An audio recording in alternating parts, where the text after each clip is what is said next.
이상일 전 국회의원, 김성환 시사평론가와 함께 정치 구구단 순서 진행하도록 하겠습니다. 일단 두 분 어서 오십시오. 안녕하세요. 조금 전에 소상공인 자영업자에 대한 세무조사 유예 면제 이 혜택 발표, 정부의 발표 있다는 이야기를 전해드렸는데 두 분의 생각을 여쭤볼게요. 먼저 김성환 평론가 한번 얘기해 주시죠. 근데 저는 이제 대책의 실효성 문제는 앞서 말씀하셨으니까요. 그 대책을 발표했던 타이밍을 좀 주목할 필요가 있다고 보는데요. 그동안에 문재인 대통령의 지지율 하락폭이 가장 컸던 이유 중에 하나는 이 최저임금 인상에 따른 소상공인들의 어떤 반발이었거든요. 또 어떤 방식으로든 소상공인과 영세 자영업자들을 좀 달래줄 필요가 있었고요. 마침 또 어제 국회 여야 5당 이제 원내대표 회동이 있었는데 그 회동 때에도 소상공인하고 영세 자영업자 지원 문제가 나왔었습니다. 청와대 입장에서는 조금 악셀을 밟아줄 필요가 있다고 생각했던 것 같아요. 그래서 일단 이 분위기를 살려서 나가면서 다음 주에 또 다른 대책을 발표하면 그 효과가 좀 극대화되지 않겠는가 하는 기대가 좀 있었던 것 같습니다. 그러니까 지금 당장 이 대책 하나로만 판단하는 게 아니라 전체 그림으로 좀 판단하는 게 어떨까 싶습니다. 예. 그런데 어쨌든 정부가 대책이라고 내놓을 때 첫 번째 대책이 이게 가장 사람들에게 각인이 될 것이다. 큰 효과가 있을 것이다라고 기대되는 대목을 항상 첫 대책으로 발표하는데 그런 점에서 봤을 때 이번 세무조사 유예나 면제는 아주 실효적이지는 않다는 반응이 나오고 있다는 말이죠. 그런 지적이고 특히 당사자들이 그렇게 생각을 하고 있으니까 문제인데요. 아마 이 다음에 추가 대책으로 카드 수수료 인하나 이런 게 나올지 모르는데 그건 사실은 또 카드사나 이런 쪽에 협의가 필요하니까 정부 입장에서 당장 할 수 있는 건 국세청을 통해서 세무조사 유예하는 거로 생각이 되는데요. 이미 앵커께서도 말씀하셨지만 소상공인 자영업자들 지금 여러 가지 활동하는 과정에서 전부 손님들이 카드를 긁거나 현금 내고 현금 영수증을 받기 때문에 소득원이 다 노출이 됩니다. 그래서 세무조사 받아도 불안할 게 없어요. 거의 대부분은. 그리고 통상 자영업자들에 대한 세무조사는 1년에 한 1,000명 정도밖에 이루어지질 않습니다. 그런데 지금 570만 명이 혜택을 받는다고 하니까 그분들이 정부가 이걸 지금 급하니까 이 뻥튀기 하는 거 아니냐 이렇게 생각을 하게 되는 거고 제가 보기에는 결국은 발등이 가려운데 신발 신은 채 긁고 있는 격화소양 이 얘기가 딱 맞는 게요. 요점 본질은 놔두고 지금 땜질식 처방을 하고 있기 때문에 오히려 반발을 사고 있다. 결국은 최저임금이 2년간 29%가 올려서 급격한 인상을 했고 음식업 하는 분, 숙박업 하는 분들이 이걸 감당하지 못하고 결국은 그로 인해서 종업원들이 또 일자리를 잃게 되는 이런 상황. 그래서 청년들과 서민이 더 어렵게 된 상황을 지금 본질적으로 최저임금 문제를 이거를 수술해야 되는데 이걸 놔두고 지원을 하겠다고 하니까 저분들은 피부로 못 느끼는 거죠. 그래서 비판이 나오는 거죠. 예. 어쨌든 정부의 추가 발표를 좀 지켜봐야 될 것 같습니다. 김성환 평론가는 타이밍 얘기 그런 점에서 한번 이해를 해볼 필요가 있다고 말씀해 주셨고 이상일 의원께서는 좀 비판적인 의견을 내주셨는데 정부가 이런 비판적인 의견을 잘 듣고서 다음에 발표할 추가 대책은 보다 소상공인과 자영업자들로부터 박수받을 수 있고 환영받을 수 있는 그런 대책을 내놓기를 기대해 보도록 하겠습니다. 국회 특수활동비 소식 여러분께 전해드리도록 하겠습니다. 어제 사실상 폐지하겠다라고 선언을 했습니다. 그런데 정말로 필요한 항목은 남겨두겠다. 아마도 국회의장단의 특수활동비는 국회의장단의 외교활동 이런 때 필요하니까 5억 원 정도는 남겨두겠다는 뜻을 밝혔습니다. 현재 국회 특수활동비가 62억 원 규모인데 내년에는 5억 원 정도로 줄이겠다라고 얘기를 했습니다. 그런데 이 5억 원 남기는 게 과연 필요하느냐 이런 또 비판이 여전히 나오고 있어요. 이런 상황에서 어제 국회 특수활동비 폐지 방침을 발표한 유인태 국회 사무총장이 기자들에게 불만을 드러내서 일부 기자들은 이 유인태 사무총장의 불만에 대한 비판 기사를 쓰기도 했습니다. 한마디만 하나 더 드리고 가겠는데 그 좀 보도를 할 때 좀 난 사실에 입각해서 보도를 해줬으면 좋겠어요. 국회라고 왜 특활비를 쓸 일이 하나도 없겠어요. 뭘 그거 조금 쓴다고 해서 뭘 미적거리니 특권 내려놓는 걸 어쩌니 제발 그런 엉터리 기사 좀 쓰지 말아주길 부탁드리고 가겠습니다. 유인태 국회 사무총장은 주영진의 뉴스 브리핑에도 고정으로 1년 넘게 고수의 일침 코너에 출연도 하셨고 말을 아주 이렇게 돌려가면서 하는 스타일이 아닌 건 저희가 잘 아는데 좀 격앙돼 있어요. 왜 그랬을까요? 그러니까 여야 원내대표들이 먼저 특활비 폐지 이야기를 했지 않습니까? 그래서 그 문희상 의장도 이건 뭐 굉장히 평가를 했고요.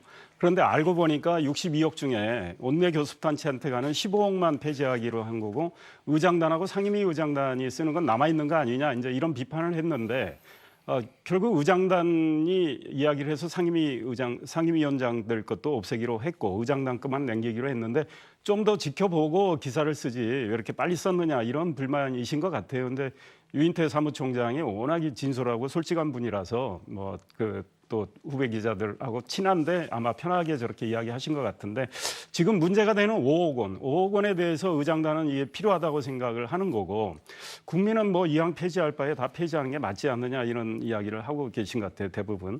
근데 제가 국회에 있을 때 국회의장 두 분이 해외여행 갔을 때 따라간 적이 있습니다. 그런데 구체적으로 특활비를 어디다 어떻게 쓰셨는지 모르지만 예컨대 해외 공간에 가서 우리 외교 활동하는 분들에 대해서 금일봉도 주시고 뭐 이런 것들이 특활비죠.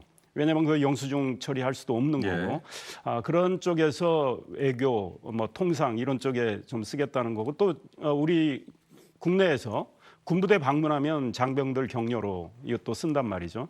그런 것들이 필요하지 않느냐고 유인태 의원이 말씀하시는 것 같아요. 그런데 한편으로는 필요하다는 생각이 드는데 아예 금일봉을 없애면 뭐 특활비 필요하지 않다고 생각이 들어요. 아니면 업무 추진비를 좀 더 늘려서 근데 그것도 좀 비판받을 소진이 있지만 약간 늘려서 정말 투명하게 쓰든지 뭐 이렇게 하는 게 좋겠다. 5억 원 가지고 뭐 비판을 받느니 폐지하는 게 낫지 않을까 이런 생각을 해봅니다. 예. 어쨌든 간에 국회라고 왜 특수활동비 쓸 일이 없겠습니까? 라고 하는 게 유인태 사무총장의 변인 것 같은데 아마도 정부나 국가정보원 이런 데는 특수활동비 얘기가 별로 없어요. 국회가 표적이 됐단 말이죠. 네. 왜 그럴까요? 일단 우리 국민들이 국회를 바라보는 시각 자체가 그래도 그런 것 같아요. 좀 굉장히 불신을 갖고 있지 않습니까?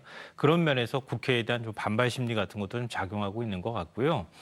근데 저는 뭐 여러 가지 비판이 나오지만 일단 열심히 공부하려고 하는 학생한테는 좀 칭찬해 주는 게 좋겠다. 그런 쪽 얘기를 좀 해드리고 싶어요. 공부 열심히 하려고 하는데 자꾸 잔소리하면 아무것도 하기 싫잖아요. 문희상 국회의장도 얘기한 것처럼 국민들한테 오랜만에 납작 엎드리는 모습 보여줬으니 한 번쯤 칭찬해주고 넘어가면 좋겠고요.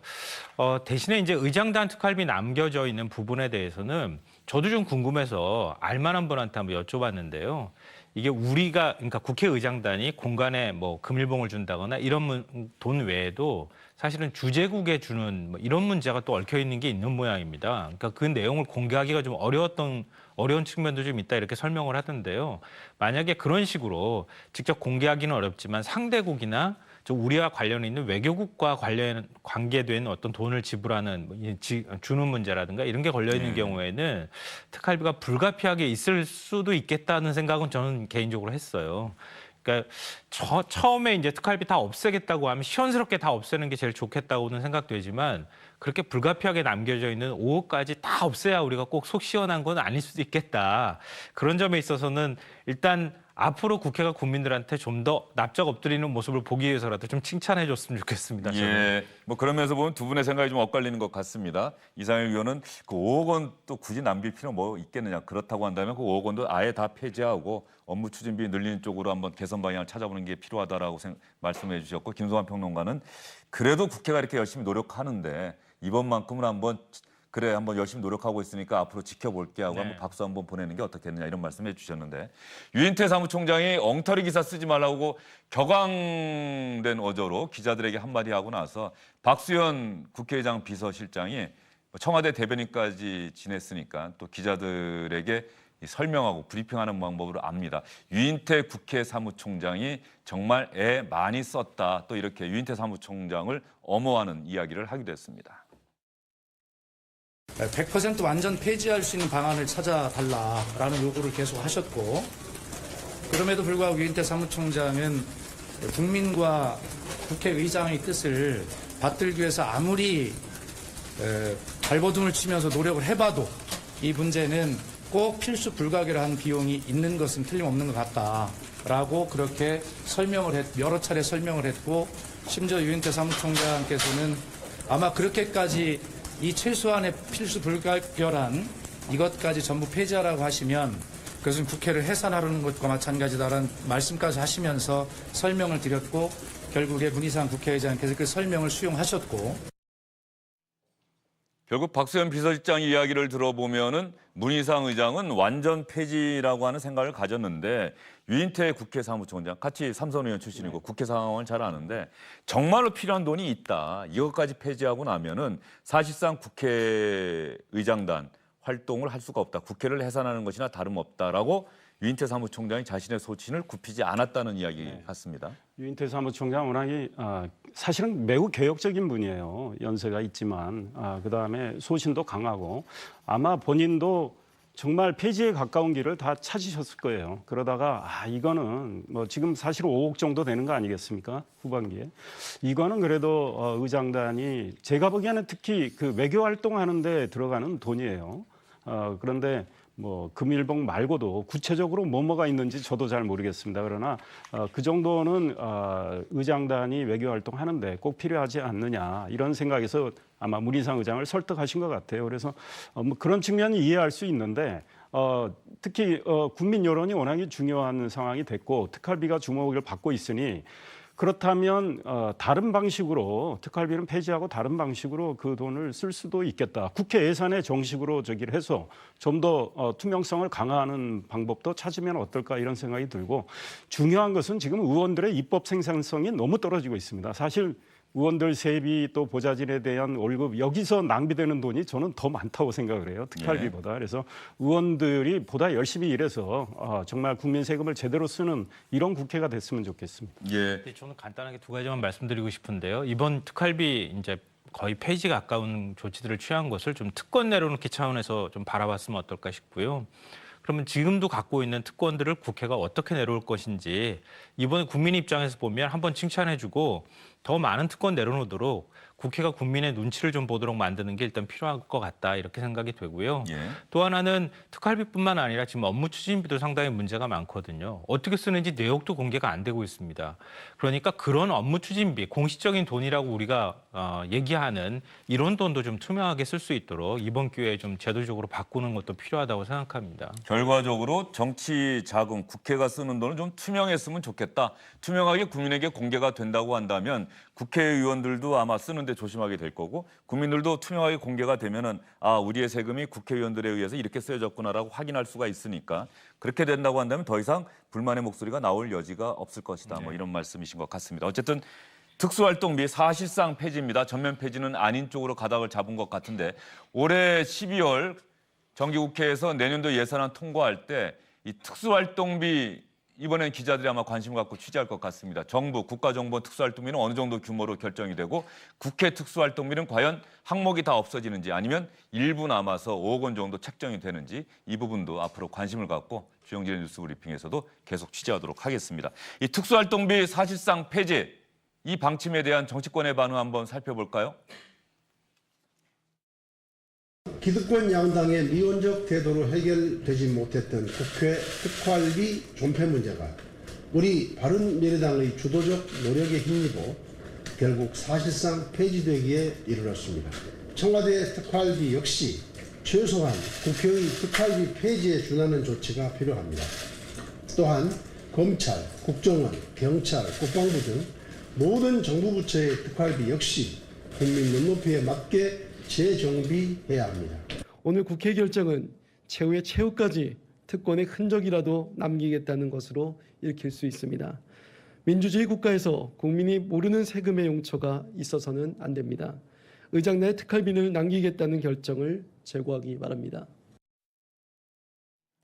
박지원 민주평화당 의원이 페이스북에 이런 글을 남겼네요. 특활비 5억 원은 왜 남기나 국민이 요구하면 폐지해야 한다라고 또 강경한 목소리를 내놨는데 박지원 의원은 18대 국회 시절인가요? 그때 특수활동비 받은 그 액수에 있어서 박지원 의원도 상당히 많은 돈을 받은 것으로 나타나지 6억 원 않았습니까? 정도 받은 거로 그 당시 원내대표를 했기 때문에 아마 그런 경험이 있지만 특수활동비 국민이 요구하면 폐지해야 한다는 그런 목소리를 박지원 의원도 내놨다는 소식 여러분께 전해드리도록 하겠습니다. 어제 문재인 대통령과 여야 5당 원내대표가 청와대에서 점심 식사를 함께했습니다. 어제가 말복이어서 삼계죽이 나왔고 여야 5당의 상징 색깔을 배합한 오색 비빔밥도 메뉴로 제공이 됐는데 어제 5당 원내대표 회동에서 자유한국당 김성태 원내대표는 문재인 대통령에게 제1야당의 존재감을 드러내기 위한 듯 상당히 많은 이야기를 쏟아냈다고 본인이 기자들 앞에서 이야기를 하기도 했는데요. 일단 북한산 석탄 밀반입 의혹 사건 이 부분에 대해서 김성태 원내대표가 국정조사를 강하게 요구했다 이렇게 이야기를 했다고 기자들에게 이야기를 했습니다. 한편으로는 지금 이 탈원전이라든지 소득주도 성장 그리고 이제 국민연금 제도 개혁 같은 사안들에 대해서는 국민들이 많이 불안해하고 있습니다. 그래서 또 한편으로는 지금 문제가 되고 있는 북한산 석탄 문제나 또 드루킹 특검, 국민연금 제도 개편에 대한 이런 혼란 부분에 대해서는 대통령께서 좀 성의 있는 답변을 또 주셨으면 하는 그런 바람도 있습니다. 지금 모두 발언에서 개괄적으로 이야기를 한 부분이고요. 일단 기자들이 모두 물러가고 나서 문재인 대통령과 여야 5당 원내대표들이 점심 식사를 함께하면서 나눴던 이야기, 이런 얘기했다고 김성태 원내대표가 브리핑한 내용을 여러분께 보여드리겠습니다. 국정조사를 통해서 철저한 진상규명이 필요하다. 정부가 진정성 있는 진실을 이야기해야 한다. 진정성 있는 수식어가 필요하지는 않은 건데 진실을 얘기해야 한다 이렇게 이야기를 해도 될 것 같은데 북한산 석탄 밀반입 의혹 사건에 대해서 이렇게 이야기를 하니까 문재인 대통령도 적극적으로 설명을 했다고 합니다. 외교 문제는 다 말하지 못하는 부분이 있다. 서로 인식하고 있는 정도가 달라서 오해가 생길 듯한데 앞으로는 오해가 발생하지 않도록 노력하겠다. 탈원전 정책, 문재인 정부의 탈원전 정책에 대해서도 김성태 원내대표는 스텝 바이 스텝으로 가야 한다. 상설협의체에서 속도와 방향을 조절하자. 이미 상당히 속도 조절하고 있고 탈원전 문제가 경제에 걸림돌 되지 않도록 하겠다고 문재인 대통령은 대답했습니다. 김성태 원내대표는 어쨌든 제1야당 원내대표고 그러다 보니까는 말을 많이 할 수밖에 없었던 것 같고 아마도 어제 분위기상 김성태 원내대표가 말 많이 하는 거 다른 정당 원내대표들도 이해하고 아마 경청을 했던 것 같은데 어떻게 보셨습니까? 네, 저는 지금 김성태 원내대표가 얘기하는 주제 하나하나가 굉장히 휘발성이 높은 주제다. 특히 이제 지금 자유한국당 지지율이 별로 높지 않은 상황에서 현 정부하고 가장 각을 세울 만한 이슈를 제기한 것이다 이렇게 보입니다. 지금 이제 북한산 석탄 밀반입 문제 같은 경우에는 국민들 머릿속에 제일 먼저 떠오르는 이미지가 과거의 북한 퍼주기 이런 거하고 연결이 될 것 같아요. 예. 그러니까 이제 완전한 비핵화가 이루어지기 전까지는 제재와 압박을 풀면 안 된다. 이게 원래 자유한국당의 스탠스이기도 했고 과거의 대북 지원이 일종의 퍼주기였다고 하는 프레임들을 국민들이 기억을 하고 있거든요. 그런 면에서 보수층을 자극하는 효과가 있다 이렇게 보인 것 같고요. 그리고 나머지 이제 북한산 석탄 문제가 탈원전하고도 또 연결이 될 수 있는 여지가 있거든요. 그러니까 지금 탈원전에 있어서 이 가장 휘발성이 있는 부분은 전기요금 인하하고 연결이 된다는 겁니다. 이번에 전기요금 인하가 왜 안 되느냐 이렇게 논란이 있었을 때 원전 가동을 줄였기 때문이다. 이런 것들을 지금 자유한국당에서 많이 주장을 했거든요. 근데 그런 문제, 탈원전을 추진하면서 결국 전기 생산 단가가 올라가게 되면 그게 국민 몫으로 돌아간다고 하는 자극 효과들도 이번에 있을 수 있거든요. 예. 근데 그런 몇 가지 사안들을 한꺼번에 연결할 수 있는 굉장히 좋은 화두이기 때문에 그걸 한 바구니에 담아가지고 문재인 대통령한테 적극적으로 문제 제기한 것이 아닐까 싶습니다. 예, 이 석탄 밀반입 의혹 사건 정부가 조사해서 수사 결과를 발표하기도 했고 말이죠. 그럼에도 불구하고 야당에서는 비판적인 목소리를 계속 내놓고 있습니다. 아마도 국제사회 대북 제재가 여전히 진행되고 있는 상황에서 우리나라가 어쨌든 이 북한과 맞닿아 있는 우리나라가 북한산 석탄을 들여온 사실을 몰랐다고 해도 문제고 알면서도 들여왔다고 한다면 더 큰 문제고 아마 이런 주장을 하고 있는 것 같습니다. 지금 사실은 국제사회의 대북 제재의 핵심이 석탄입니다. 북한은 이 석탄 수출을 통해서 많은 소득을 올리고 그 수출의 한 80%는 결국은 노동당 운영으로 들어가고 그런 걸 알고 있는데 지금 작년 4월부터 10월 사이에 3만 5천 톤 예. 석탄 선철이 들어갔어요. 한 66억 원어치가 됐는데 지금 미국이 지난해 10월에 한국으로 들어가는 이 러시아산으로 위장된 석탄이 북한일 거다, 북한산일 거라고 이야기를 해줬는데도 우리 정부가 그 사이 뭐를 했는지 지금 10개월이 걸렸습니다. 이에 대한 많은 지금 의문이 생기고 있는 거죠. 게다가 그 문제의 남동 발전을 관세청이 조사하면서도 이 조사의 목적이 북한산 석탄을 들여오고 있는지에 대한 그런 명시적인 언급을 하지 않았고, 해운사가 러시아 항구를 임대했을 때 그때 북한산 석탄이라고 그 계약서에 적어놨는데도 그거를 지금 제대로 파악하지 못했던, 그러니까 소위 말해서 직무유기에 해당할 수도 있는 거예요. 그런데 지금 야당은 정부가 묵인한 거 아니냐, 국정조사 하자라는 거고, 대통령께서는 그거 묵인은 아니고 그런 주장을 하는 건 국익에 도움이 안 된다. 만약에 정부가 묵인했다면 이제 우리 정부는 사실은 유엔 제재와 미국 제재에 위반한 셈이 되기 때문에 이런 문제가 있는데, 저는 국정조사는 꼭 해야 된다고 봅니다. 왜냐하면 묵인은 안 했더라도 정부가 이거를 나태하게 방치를 했을 수도 있고요. 이 과정은 국민들이 꼭 알아야 되겠다. 게다가 지난 7월에 외신이 이 문제를 보도하기 전까지 우리 정부는 조사를 하고 있으면서도 국민들한테 밝히질 않았거든요. 예. 그래서 이 과정은 꼭 국정조사를 통해서 밝혀야 되겠다, 이런 생각입니다. 예, 알겠습니다. 조금 전에 문재인 대통령과 여야 5당 원내대표가 만났던 밑그림 한 번만 다시 보여주시겠어요? 저는 이 부분이 눈에 들어왔는데, 일단 이 다음 장면이 될 텐데요. 일단 여야 5당 원내대표들이 차례로 청와대 만나는 장소로 들어오고 있고요. 문재인 대통령이 입장하는 장면부터 봤으면 좋겠습니다. 문재인 대통령이 들어올 때 이제 여야 5당 원내대표, 이제 참석자들이 이런저런 이야기를 하다가 문재인 대통령과 인사를 합니다. 먼저 임종석 비서실장이 일종 손님들을 먼저 맞아서 접견을 하고 있는 모습이 나오고 있고, 자, 문재인 대통령이 들어오죠. 악수하는 장면 가만히 보십시오. 정의당 윤수아 원내대표 대행, 한 손으로 악수하고 가볍게 목례하고, 홍영표 민주당 원내대표 깊숙이. 자, 김성태 원내대표가 왼손을 밑에다가 갖다 댑니다. 다른 사람들 다 한 손으로 하는데 김성태 원내대표가 아주 깍듯한 예의를 표한 거예요. 그러니까 다른 원내대표들은 한 손으로 악수를 했는데 김성태 원내대표는 우리 전통적인 그 예의법 아닙니까? 이렇게 왼손을 이렇게 배나 가슴 부분에 대고 악수하는 아주 정중한 그 예우를 했다. 날카로우신데요. 예. 아니, 저 부분이 어제 상당히 눈에 들어왔는데 어제 말씀을 못 드려서. 그렇지만 김성태 원내대표 회동 끝나고 나서 브리핑하고 오늘 아침 회의에서는 이 국정조사 탈원전 정책에 대한 전면 철회 이런 거 없으면은 상설협의체 가동도 쉽지 않을 거다, 또 이런 이야기를 했습니다. 역시 제1야당 원내대표는 제1야당 원내대표인 것 같습니다. 여야정 상설협의체 어제 분명히 합의사항으로 발표했는데 자유한국당이 이 약속을 지키게 될지 그 부분도 지켜봐야 될 것 같습니다. 두 분 수고 많으셨습니다.